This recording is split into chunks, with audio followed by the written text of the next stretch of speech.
സർവനാമത്തിനും മേലെ സർവശക്തനാകും യേശു. രാജാതിരാജനെ കർത്താതികർത്തനെ താൻ മാത്രം അമർത്യതയുള്ളവനെ വീരനും ദൈവമേ അത്ഭുതമന്ത്രേ യുദ്ധം അങ്ങേറ്റുള്ളത്.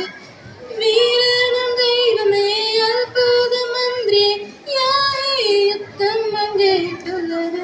സർവസൈന്യാധിപൻ യേശു സർവാധികാരിയാമേശു.